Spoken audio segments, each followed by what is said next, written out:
ഈ വർഷത്തെ SLC പരീക്ഷകൾ അവസാനിച്ചു. 2964 കേന്ദ്രങ്ങളിലായി ഇത്തവണ 4,25,000-ത്തിലധികം വിദ്യാർത്ഥികളാണ് SLC പരീക്ഷ എഴുതിയത്. സ്കൂളുകളിൽ വിദ്യാർത്ഥികളുടെ സംഘർഷം ഒഴിവാക്കാൻ കർശന നിയന്ത്രണം ഏർപ്പെടുത്തി പൊതുവിദ്യാഭ്യാസ വകുപ്പ്.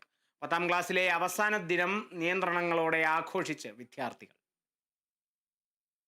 സ്കൂളിൽ നിന്നുള്ള നിർദ്ദേശത്തിന്റെ അടിസ്ഥാനത്തിൽ പരീക്ഷ കഴിഞ്ഞിറങ്ങുന്ന മക്കളെ കൂട്ടാൻ രക്ഷിതാക്കൾ സ്കൂളുകളിൽ നേരത്തെ എത്തി കാത്തുനിന്നു. അവസാന പരീക്ഷയും കഴിഞ്ഞ് കുട്ടികൾ പുറത്തേക്ക്.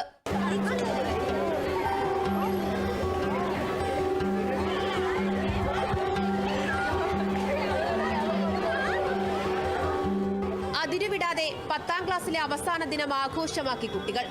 മഷിയിൽ നിറച്ച സൗഹൃദത്തെ സ്നേഹാക്ഷരങ്ങളിലാക്കി മാറ്റി. കാലം എത്ര കഴിഞ്ഞാലും ഓർമ്മിക്കാനുള്ള ഏടുകൾ ഓട്ടോഗ്രാഫ് ബുക്കിൽ പകർത്തിവെച്ചു. ചിലർ കണ്ണീരണിഞ്ഞു. മാഷുമാരുമൊത്തുള്ള സെൽഫികൾ.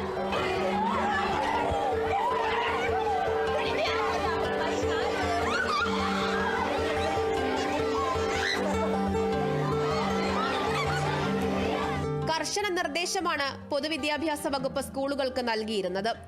ആഘോഷങ്ങൾ അതിരുവിട്ട് സംഘർഷത്തിലേക്ക് കടക്കാതിരിക്കാനുള്ള മുൻകരുതലുകൾ സ്വീകരിച്ചിരുന്നു. പലയിടത്തും പോലീസ് സുരക്ഷയിലാണ് 10ാം ക്ലാസ് വിദ്യാർത്ഥികളുടെ അവസാന ദിനം കഴിഞ്ഞുപോയത്. നിയന്ത്രണമുണ്ടെങ്കിലും ആഘോഷമില്ലാതെ എന്ത് വിട പറയില്ലെന്നാണ് കുട്ടികളുടെ ലൈൻ. നമ്മൾ ലാസ്റ്റ് ദിവസമാണ്, ഉണ്ട് അതിൻ്റെ സന്തോഷമുണ്ട്, സങ്കടമുണ്ട്. നമ്മളിനി എപ്പോഴാണ് കാണാമെന്നൊന്നും അറിയില്ല. ഇനിയിപ്പോൾ പല പല സ്കൂളുകളിലായിരിക്കും. അപ്പോൾ ഇനി കാണുന്നവരെ വീണ്ടും കാണാമെന്നുള്ളതേ ഉള്ളൂ. അതുകൊണ്ട് എല്ലാവരും മിസ് ചെയ്യും. അതുകൊണ്ട് ലാസ്റ്റ് ദിവസമായതുകൊണ്ട് എന്ത് വേണമെങ്കിലും കാണിക്കാമെന്നുള്ളൊരു ഇതുണ്ടായിരുന്നു മനസ്സിൽ. പക്ഷേ അതിപ്പോൾ കുറേ റെസ്ട്രിക്ഷൻസ് ഒക്കെ വന്നിട്ടുണ്ട്. അതുകൊണ്ട് പിന്നെ എഴുതി അഡ്ജസ്റ്റ് ചെയ്യാമെന്ന് വിചാരിച്ചു.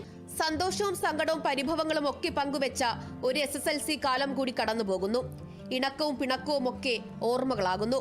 കാലത്തിനുമപ്പുറം പരസ്പരം സ്നേഹവും കരുതലുമായി മാറാൻ ഈ SSLC കാലത്തെ മധുരമുള്ള നിമിഷങ്ങൾ എന്നും ഇവർക്കൊപ്പം ഉണ്ടാകുമെന്ന് പ്രതീക്ഷിക്കാം. പറയാതെ പറയുന്ന കടുങ്കാപ്പി മിഴിയുള്ള കരളെ നിൻ കനവുണ്ടൻ കണ്ണിൽ.